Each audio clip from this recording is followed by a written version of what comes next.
Hello everybody, आज हम फिर से आप लोग के सामने बिजनेस स्टडीज का एक और ही बहुत इंटरेस्टिंग चैप्टर लेके आए हैं विच इज डायरेक्टिंग। जी हाँ, आज हम लोग बिजनेस स्टडीज के डायरेक्टिंग चैप्टर के बारे में समझेंगे। आज हम इसकी डायरेक्टिंग चैप्टर के बारे में हम लोग पॉइंट्स को डिस्कस करेंगे। आज जो पॉइंट्स हम लोग डिस्कस करने वाले हैं वो होगा what is directing, second features and characteristics of directing, next importance of directing और एलिमेंट कौन कौन से डायरेक्टिंग में आते हैं। तो आइए बिना टाइम वेस्ट किए स्टार्ट करते हैं आज का topic which is directing chapter of business studies. देखिए स्टार्ट करते हैं। देखिए जब हम भी बात करते हैं डायरेक्टिंग की, तो डायरेक्टिंग एक फंक्शन है, हमको सबको पता है कि प्लानिंग, ऑर्गेनाइजिंग, स्टाफिंग के बाद जो नेक्स्ट फंक्शन है मैनेजमेंट का वो डायरेक्टिंग होता है। ठीक है, अब 5 functions planning, organising, staffing, directing, controlling में जो प्लानिंग, ऑर्गेनाइजिंग, स्टाफिंग के बाद का जो फंक्शन है वो है डायरेक्टिंग। पर हम डायरेक्टिंग फंक्शन की अगर बात करें तो सिर्फ एक फंक्शन डायरेक्टिंग जो है ये सिर्फ एक फंक्शन नहीं है, ये कई सारे छोटे छोटे एलिमेंट्स को मिला करके बना हुआ है। तो आइए देखते हैं डायरेक्टिंग में कौन कौन सी चीजें आती हैं। एक एक चीज को 1 बाय 1 देखा जाएगा ताकि हमारे हर एक पॉइंट्स में क्लैरिटी हो। तो आइए देखते हैं इसमें क्या क्या होता है। देखिए, it is concerned with instructing, guiding, inspiring and motivating the employees. फिर से बोलते हैं, देखिए कौन कौन से वर्ड्स आ रहे हैं। Instructing, guiding, inspiring and motivating. देखिए इन सब का अलग अलग मतलब है। Instructing, guiding, inspiring and motivating of the employees in the organisation so that efforts result in achievement of organisational goals. तो आइए समझते हैं एक करके कि क्या होता है। देखिए डायरेक्टिंग को हिंदी में बोलते हैं निर्देशन। निर्देशन का मतलब क्या होता है? Giving a particular direction to a work. किसी काम को एक हम दिशा देते हैं तो उसको हम लोग डायरेक्टिंग बोलते हैं। पर दिशा देने का मतलब क्या हुआ? ऑर्गेनाइजेशन में किस तरह से दिशा दिया जाएगा। तो होता क्या है कि जब भी कोई सीनियर होता है, अगर जूनियर आ रहा है या फिर कोई इंप्लॉई आ रहा है ऑर्गेनाइजेशन में काम करने, तो कैसे आता है? स्टाफिंग मैंने किया, स्टाफिंग करके मैंने स्टाफ रख लिया। अब वो स्टाफ केवल आगे खड़ा हो जाएगा तो आपका डायरेक्टिंग नहीं हो रहा है। उस स्टाफ को आपको इंस्ट्रक्ट करना होगा कि आपको ये वर्क करना है या फिर आपका ये काम है। तो होगा क्या? आपने उसको इंस्ट्रक्शन दे दिया। इंस्ट्रक्शन का मतलब क्या हो गया? निर्देश। निर्देश का मतलब आप उसको बता दे रहे हैं कि आपको ऐसे ऐसे वर्क करना है, तो आपने बता दिया, तो इट इज इंस्ट्रक्टिंग। केवल बताना नहीं है। अब बता देंगे तो काम खत्म नहीं है। यहाँ पे आपने बता दिया, लेकिन बताने के बाद आपको उनको समझाना होगा कि इस काम को कैसे करें। देखिए, काम को करना है और काम को कैसे करें, ये दो चीजें अलग अलग है, इंस्ट्रक्शन एंड गाइडिंग। तो डायरेक्टिंग में कौन कौन सी चीजें आ गई? डायरेक्टिंग इज इंस्ट्रक्टिंग, गाइडिंग, उसके बाद इंस्पायरिंग एंड मोटिवेटिंग। देखिए इंस्पिरेशन और मोटिवेशन बहुत जगहों पे आप जाकर के देखेंगे तो सिमिलर मीनिंग लगती है, पर इन दोनों में थोड़ा सा डिफरेंस होता है। इंस्पायरिंग का मतलब होता है कि हम किसी को देख के खुद से प्रोत्साहित हों, तो हो गया इंस्पायर। तो एज अ मैनेजर या फिर एज अ सीनियर आपको ऐसा काम करना चाहिए कि आपको देख के सबऑर्डिनेट खुद ब खुद इंस्पायर हो काम करने के लिए, तो इंस्पायरिंग हो गया। और मोटिवेटिंग का मतलब क्या हो गया कि हम किसी को कह के मोटिवेट कर रहे हैं काम करने के लिए। मोटिवेट करने का मतलब हम उसको कह रहे हैं और उसके अंदर एफर्ट जगा रहे हैं कि वो खुद से काम करने के लिए आगे बढ़ जाए। तो जब हमारे अंदर बिना किसी के कहे कोई चीज डेवलप होती है काम करने के लिए, तो इंस्पायरिंग हो गया कि हम उनसे इंस्पायर हुए हैं। लेकिन मोटिवेशन का मतलब क्या हुआ कि जब कोई बाहर से हमको बोलता है कि आइए आप काम में एफर्ट लगाइए। तो एज अ सीनियर आपको इंस्पिरेशन भी बनना है और आपको मोटिवेट भी करना है। किसको? एम्प्लॉय को। किसको? एम्प्लॉय को। कहां पे? ऑर्गेनाइजेशन में। क्यों? इसलिए क्योंकि उनके एफर्ट्स को एक साथ मिला करके ऑर्गेनाइजेशन के गोल्स को अचीव किया जा सके। तो आई थिंक एक बार हम और डेफिनेशन को देख लेते हैं, तो ये सारी चीजों को देख लेते हैं। देखिए, directing is concerned with instructing, guiding, inspiring and motivating the employees in the organisation so that their effort result in achievement of organizational goal। तो ये रही डायरेक्टिंग की बात। तो देखिए डायरेक्टिंग में 4 चीजें, इंस्पायरिंग, गाइडिंग, इंस्ट्रक्टिंग, मोटिवेटिंग, ये सब कुछ आ गया। तो इन सब चीज़ों को देखने के बाद हम गाइडिंग, इंस्पिरेशन, ये डायरेक्टिंग के बारे में कह सकते हैं कि यहाँ पे हम काम करवाना स्टार्ट कर रहे हैं। तो एक्चुअली होता क्या है? देखिए जब हम फंक्शंस की बात करें तो प्लानिंग होती है, तो उसमें केवल सोचा जाता है कि हमको क्या क्या करना चाहिए। ऑर्गेनाइजिंग में क्या होता है कि हम अलग अलग रिसोर्सेज इकट्ठा करते हैं काम करने के लिए। स्टाफिंग में क्या करते हैं हम लोग, स्टाफिंग में हम लोगों ने काम के लिए राइट पर्सन को चूज कर लिया राइट जॉब के लिए, लेकिन अभी भी काम स्टार्ट नहीं हो रहा है। रियल वर्क जो है वो डायरेक्टिंग में स्टार्ट होता है, मतलब यहां पे आपको काम करवाना स्टार्ट कर देना है, तो इसका मतलब डायरेक्टिंग स्टार्ट्स वर्क्स। तो आइए फीचर्स की बात करते हैं कि डायरेक्टिंग के कौन कौन से फीचर्स होते हैं और कौन कौन से फीचर्स होते हैं, या कैरेक्टरिस्टिक्स ऑफ डायरेक्टिंग भी होता है। तो देखिए यहाँ पे मैंने लिख दिया है, देखिए नोट्स बहुत ज़्यादा लग रहे हैं, लेकिन मेरा वादा है कि अगर आप लोग पूरा एंड तक सुनेंगे तो आपको सब कुछ डिटेल में क्लियर हो जाएगा। तो देखिए सबसे पहला ही फीचर डायरेक्टिंग का होता है, directing initiates action. Initiates action मतलब, इनिशिएट का मतलब होता है स्टार्ट।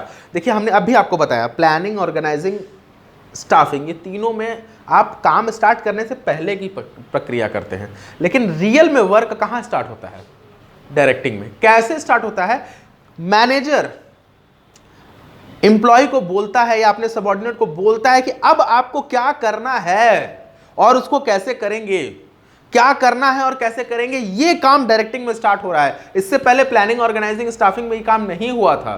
तो किसी भी काम को स्टार्ट कहां किया जाता है, डायरेक्टिंग में। तो इसका मतलब पहला ही फीचर क्या है कि डायरेक्टिंग काम स्टार्ट करने में हेल्प करता है। तो by giving direction instruction manager gets work started, manager काम को स्टार्ट कराता है। तो पहला फीचर, काम असली स्टार्ट होता है डायरेक्टिंग में।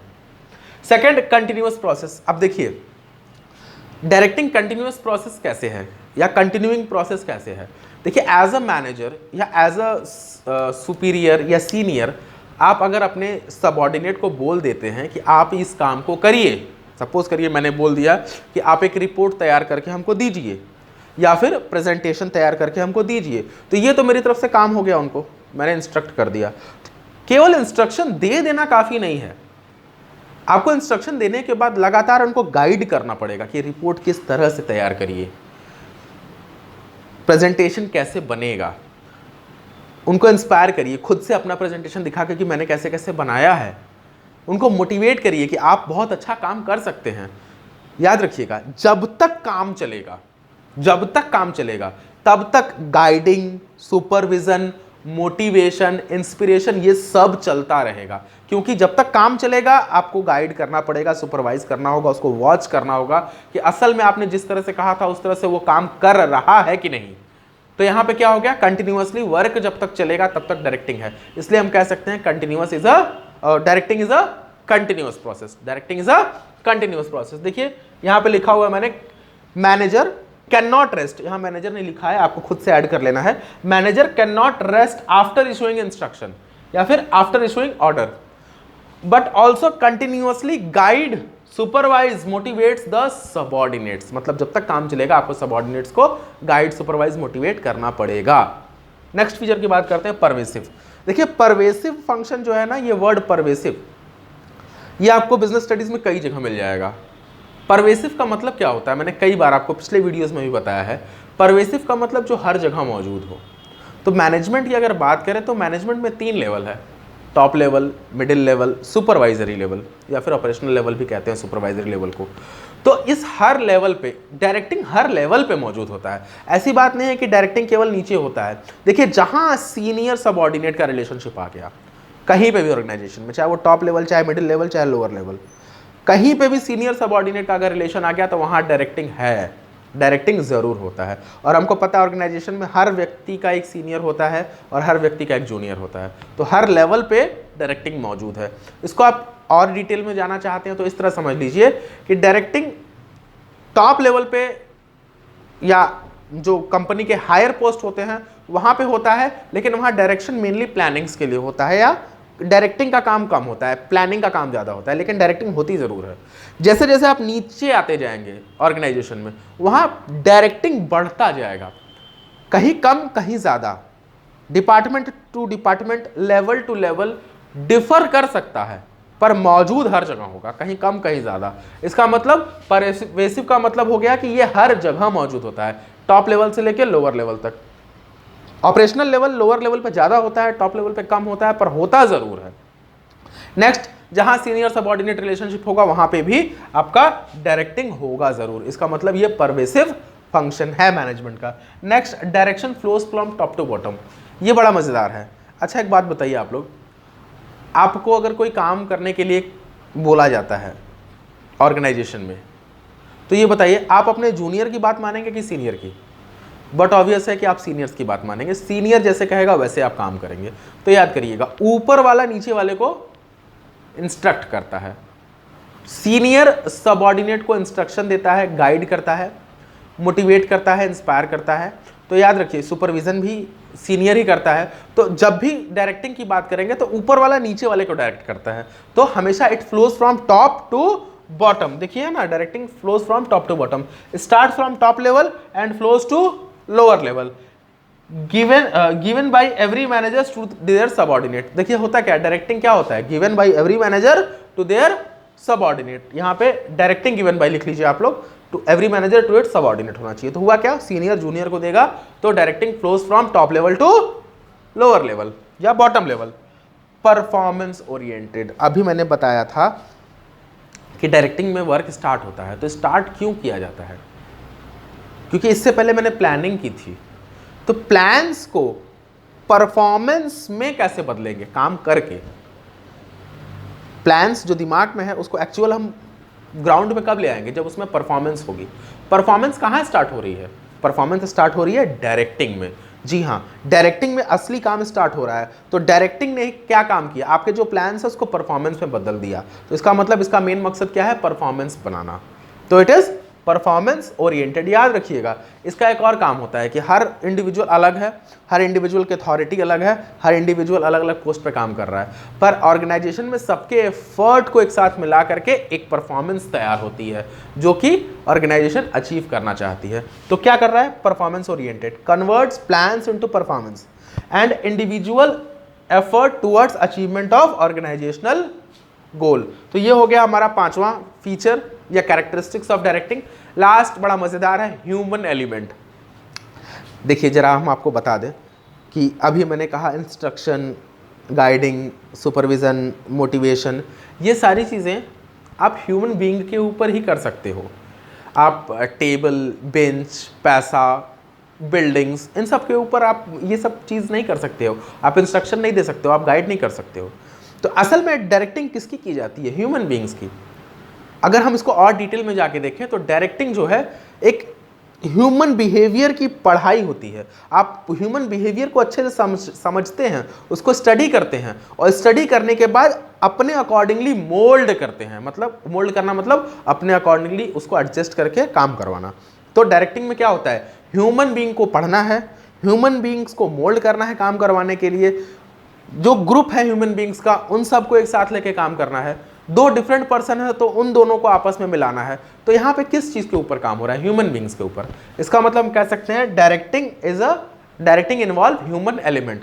देखिए मैंने नोट्स लिखा हुआ है, involve studying and moulding human behaviour, it improves interpersonal and inter group relationship, motivates employees to work their best ability. हम उनको पढ़ते हैं, मोल्ड करते हैं ताकि वो अपनी इफिशियंसी को बढ़ा सके और अपनी बेस्ट एबिलिटी से काम कर पाएं।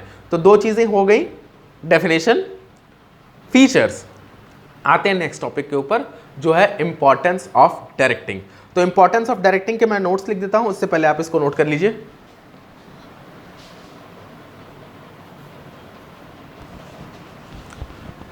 आइए फीचर्स के बाद जो हम लोग अगला टॉपिक डिस्कस करने वाले हैं वो है इंपॉर्टेंस ऑफ डायरेक्टिंग। तो आइए देखते हैं कि किसी भी ऑर्गेनाइजेशन में डायरेक्टिंग इंपॉर्टेंट क्यों होता है। देखिए कंफ्यूज मत होइएगा, फीचर मतलब उसमें क्या क्या चीज़ें होती हैं, कैसा होता है, डायरेक्टिंग में क्यों क्या क्या चीज़ें आती हैं, ठीक है।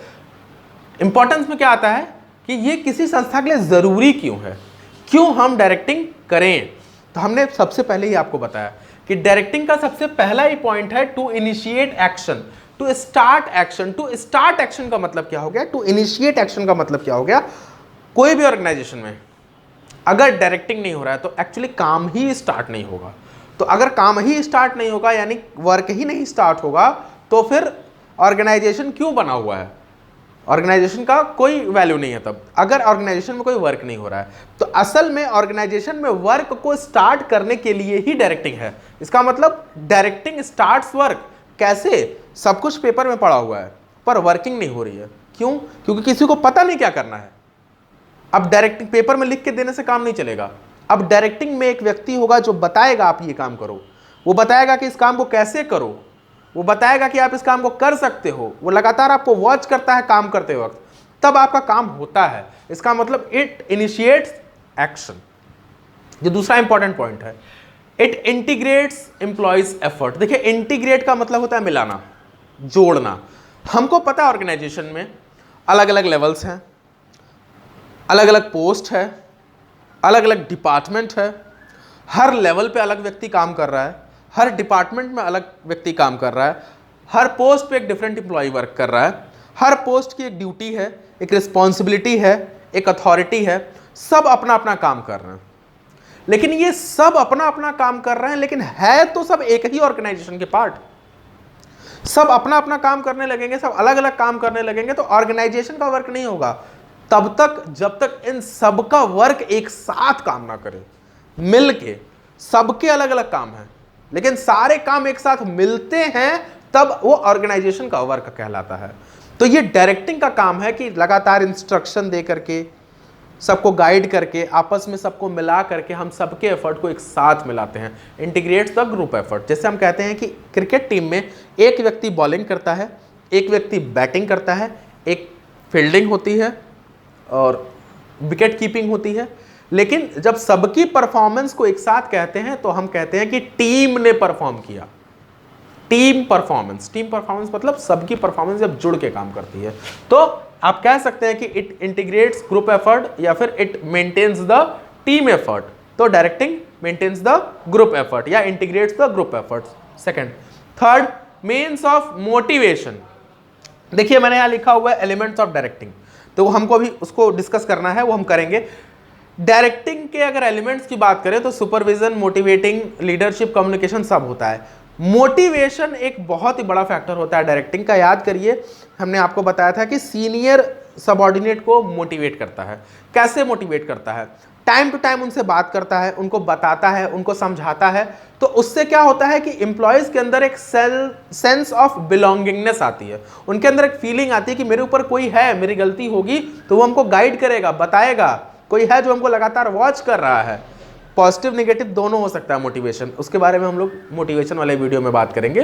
पॉजिटिव का मतलब क्या है कि कोई व्यक्ति हमको बार बार बता रहा है कि आप इस काम को ऐसे करो। नेगेटिव का मतलब क्या हो गया? डर के कारण कि कोई व्यक्ति हमको देख लेगा और पनिशमेंट मिलेगी, इसलिए हम सही काम करते हैं।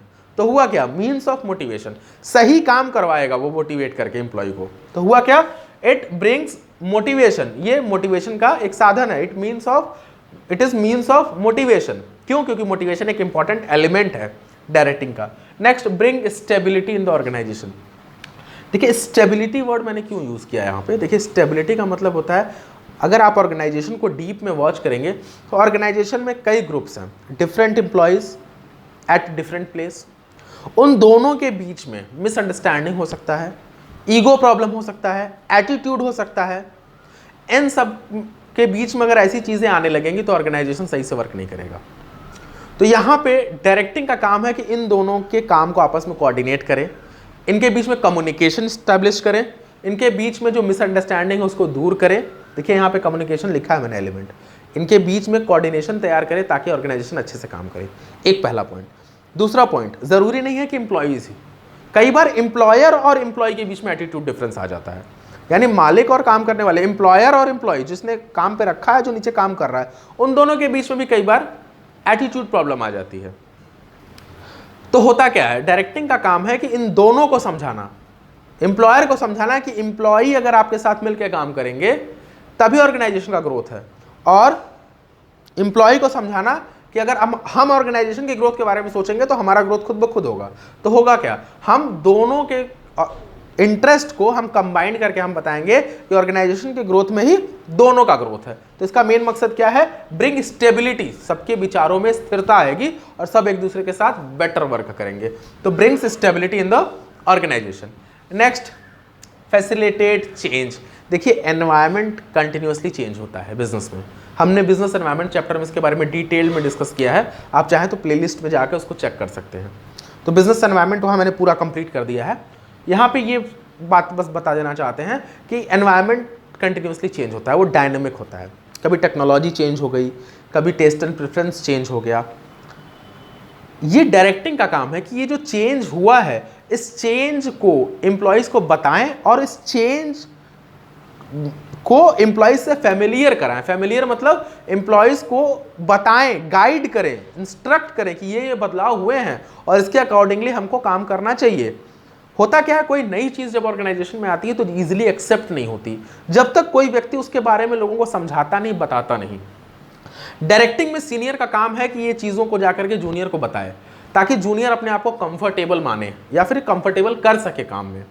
अगर वो कंफर्टेबल हो गया, अगर उसने माइंड में सब चीजें समझ ली अच्छे से, तो वो इजीली एडजस्ट कर सकता है चेंज के साथ। तो क्या हो गया, अगर चेंज हो रहा है कोई तो चेंज को वो फैसिलिटेट करता है, हम इजीली चेंज को एक्सेप्ट कर लेते हैं। तो आज हम लोगों ने जो टॉपिक्स पढ़े हैं वो क्या था, meaning of directing, features and characteristics of directing, importance of directing. एक छोटा सा पॉइंट और है, ज़्यादा टाइम नहीं लेंगे, ध्यान से सुनिएगा।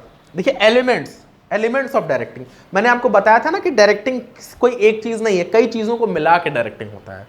तो देखिए जो मेन एलिमेंट्स होते हैं डायरेक्टिंग के वो होते हैं supervision, motivation, communication and leadership. ये 4 एलिमेंट होते हैं और इन चारों एलिमेंट्स के ऊपर ही पूरा चैप्टर आगे डिपेंड करेगा। तो आगे की जो भी चीज़ें होंगी, जो वीडियोस होंगे, हम इन चारों पे बनाएंगे। फिलहाल इस वीडियो में केवल आपको हम सुपरविजन का एक छोटा सा इंफॉर्मेशन दे दें या फिर छोटा सा आपको इंट्रोडक्शन दे दें सुपरविजन का। देखिए सुपरविजन 2 वर्ड से मिलकर बना है, सुपर और विजन। सुपर का मतलब ऊपर, अबव, सीनियर या अप। विजन का मतलब देखना। सुपरविजन अगर कंबाइंड करके हम पढ़ें तो हम कह सकते हैं सुपरविजन का मतलब लगातार ऊपर से कोई अथॉरिटी है जो वॉच कर रही है हमारे वर्क को। तो या सुपरविजन क्या है, सुपरविजन मतलब ऊपर से मॉनिटर करना कि काम अच्छा हो रहा है कि नहीं, कैसे हो रहा है, वर्किंग कंडीशन कैसे है। जिस काम करने वाले को हम सुपरवाइजर कहते हैं। सुपरवाइजर डज सुपरविजन और सुपरवाइजर एक लिंक की तरह काम करता है मैनेजर और सबऑर्डिनेट के बीच में। मैनेजर और एम्प्लॉय, जो असली में एम्प्लॉय वर्क कर रहा है उसको वॉच करता है सुपरवाइजर, और सुपरवाइजर इंफॉर्मेशन ऊपर देता है। या फिर कोई चीज़ अगर एम्प्लॉय को चाहिए, मैनेजर से इंफॉर्मेशन लेता है, वो एम्प्लॉय को देता है सुपरवाइजर। तो it acts as a link between both of them. Supervisor का और भी रोल होता है, लगातार वॉच करना, गाइड करना, इंस्ट्रक्ट करना, नीचे कोई एम्प्लॉय को प्रॉब्लम है तो उसको ऊपर ले जाना, ऊपर से कोई प्लान्स एंड पॉलिसीज आ रही है तो एम्प्लॉयज तक ले जाना। तो सुपरवाइजर का इतना सारा वर्क होता है। सुपरवाइजर के बारे में ज़्यादा डिटेल्ड में मैं इसलिए नहीं बता रहा हूँ, केवल हल्का सा ओवरव्यू दे रहा हूँ क्योंकि इस सेशन से मतलब 2020 से सुपरविजन का पार्ट सीबीएसई से एलिमिनेट हो गया है। जी हाँ, सीबीएसई से सुपरविजन को एलिमिनेट कर दिया है, लेकिन फिर भी आप मेरे स्टूडेंट हैं और हम चाहते हैं कि आपको इसके बारे में भी इंफॉर्मेशन मिले, इसलिए हमने सुपरविजन के बारे में आपको थोड़ा सा इंफॉर्मेशन दे दिया। नेक्स्ट वीडियोस हम जब बनाएंगे तो मोटिवेशन, कम्युनिकेशन और लीडरशिप के ऊपर। इस चैप्टर में बहुत मजा आने वाला है, इंतजार करते रहिए मोटिवेशन, कम्युनिकेशन और लीडरशिप के वीडियोस के लिए। तब तक के लिए अगर ये वीडियोस पसंद आए हो तो लाइक करिए, आपके लाइक करने से मेरा मोटिवेशन बढ़ता है और हम और वीडियोस बनाते हैं। चैनल पे नए हैं तो चैनल को सब्सक्राइब करिए, सब्सक्राइब करके ऑल का नोटिफिकेशन बेल जरूर दबा दीजिए जिससे आपको हमारे वीडियोस की नोटिफिकेशन मिलती रहे। कोई डाउट हो रहा है अगर किसी पॉइंट में तो कमेंट सेक्शन में हमसे पूछिए, हम पक्का उसका आंसर देंगे आपको। आपके डाउट्स को हम रिजॉल्व करेंगे, हम कोशिश करेंगे कि आपके आंसर्स आपको मिल जाएं। वीडियो अपने दोस्तों के साथ जरूर शेयर करिए ताकि वो भी बोर्ड्स में अच्छे नंबर पा सकें और अच्छे मार्क्स ला सकें। तो इसको वॉच करिए और शेयर करिए, लाइक करिए, सब्सक्राइब करिए। तब तक के लिए पढ़ते रहिए।